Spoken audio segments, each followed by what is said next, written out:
home of the killers. Welcome to Dallas, sharks and gorillas. The girls, they going harder than welcome to Dallas, we lost some legends. Hola, ¿cómo estás? Estoy contento. Welcome back to another episode of the Poofy Man Podcast.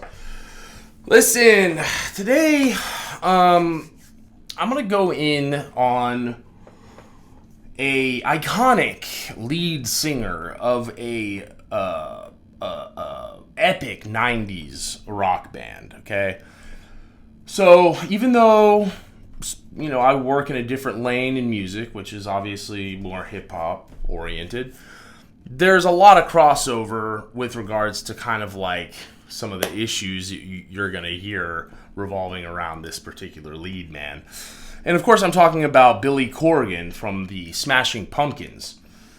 So, for anybody who doesn't know, the Smashing Pumpkins were a pretty big band in the 90s. They were a big band. They rivaled, you know, Metallica and, you know, Soundgarden and Stone Temple Pilots and some of these groups, and they all kind of had a similar brand of energy and brand of music.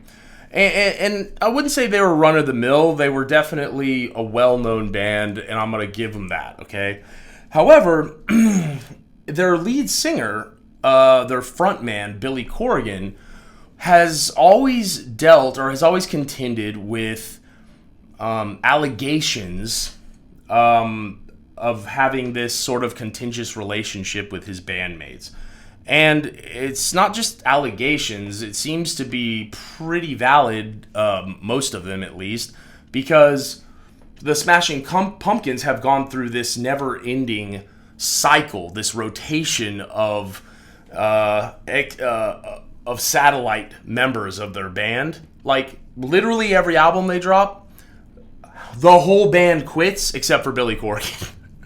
And so after a few times, you have to go, is it their fault or his? And what you're left with is obviously this guy must be a piece of garbage. And that's, from what I see, kind of true. I think he is. I think this man is a jealous sort of, he's envious and jealous of anyone that has critical acclaim higher than him or his band or his work.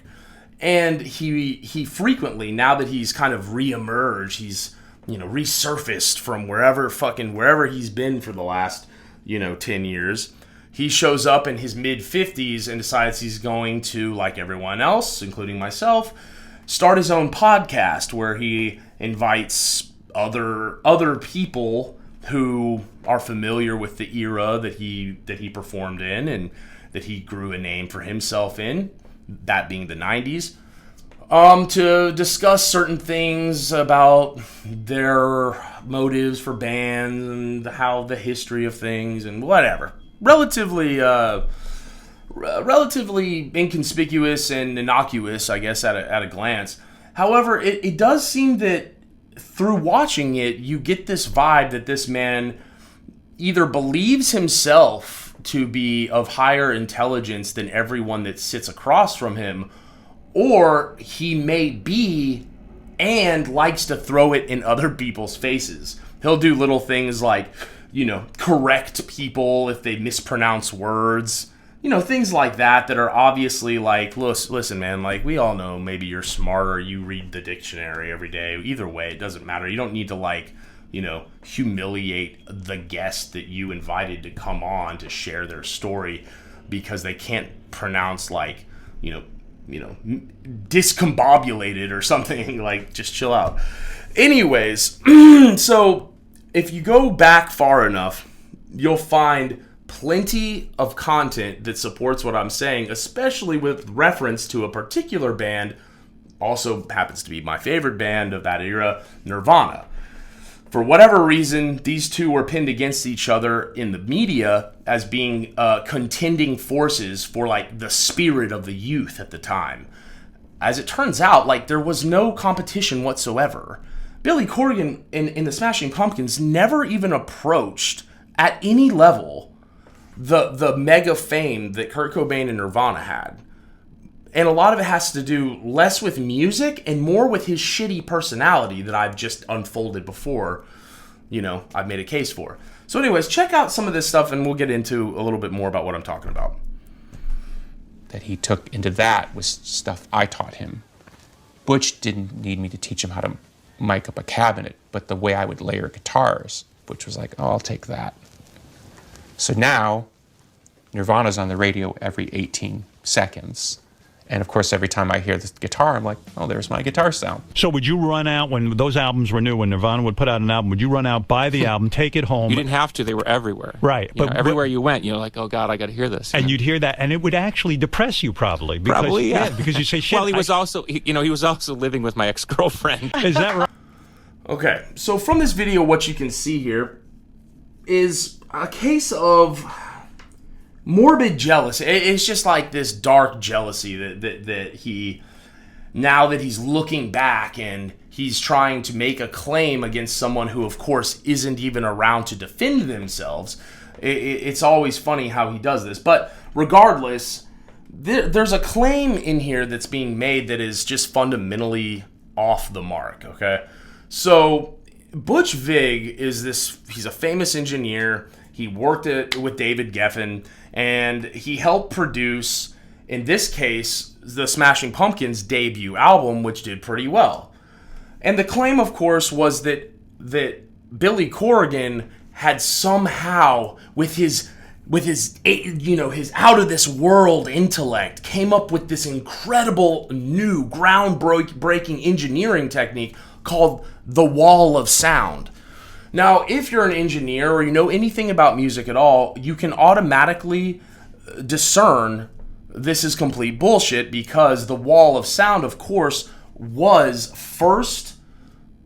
a technique that was first designed and conceptualized by Phil Spector in the mid to late 50s and early 60s with the Beatles, okay, in their first couple albums in the US. And since those albums came out, Phil Spector has never tried to hide this or tried to defend his position on his part and his contribution to music with the wall of sound. The wall of sound is now used as an industry standard across the board, and it has been for nearly 40 years. Or longer. At this point, for Billy Corgan in the 90s, it had been around for 40 years. It's now 60 years since that first was conceived of. Essentially, the wall of sound is a recording technique which layers a bunch of the same takes of an instrument in order to post-engineer them stacked on top of each other. So it gives this thick sound. A lot of times we use it in vocals today. You do kind of like a panning thing with multiple layers, and it just creates a thick, fuller sound instead of having to do it in post where you're adding gain and volume and all that other crap. It depreciates the sound at the end if you don't stack your vocals and instruments. So anyways, but the real thing is Butch Vig, he's been on record saying that when he was recording Nirvana's Nevermind, okay, the claim is that he invented the wall of sound, okay, Billy Corgan, and that within a year, Butch Vig, who helped bring that to life with him, after hours in the studio or whatever, then took his design and used it to help promote Nirvana. And that's why Nirvana sounds like the Smashing Pumpkins. Of course, that's not the case at all. And even if it were the case, Butch Vig and Nirvana had no idea what Butch Vig was doing, as most artists don't. When an artist comes in and I record them, many times I'll do some things while they think that it's a take that was bad and they want to cut it. I never ever erase people's takes. I always just pull them down into empty channels and I mute them and record them, and they don't know the difference, but a lot of times I'll bring those things back in and I'll create highlights with them. Little parts that did sound good to me. So Butch Vig lied to Kurt Cobain and told him that the equipment wasn't working and that he needed to do these takes a bunch of times, and he layered 6 guitar riffs on top of each other. So then Billy Corgan turns around, blames Butch Vig for stealing his idea, flat out to his face. Then also decides he's going to accuse Nirvana of stealing his unique sound, which was designed by Phil Spector, as some deliberate course of action to derail his album, as if it was in contention with Nevermind or in competition with Nevermind in the first place. This guy is equally delusional as Corey Feldman, and unfortunately what we find in my industry is that delusional, egocentric, self-claimed geniuses have always been the standard. It's very hard to work with, and if you're one of these people, before you come to my studio and you record with us, make sure that you address those things in your own time, because it is very difficult to create good work with people like that. So, anyways, this is Poofy Man, signing out till next time. Welcome to Dallas, sharks and gorillas, the girls, they going harder than Welcome to Dallas, we lost some legends. Welcome to Dallas, what hood you rep.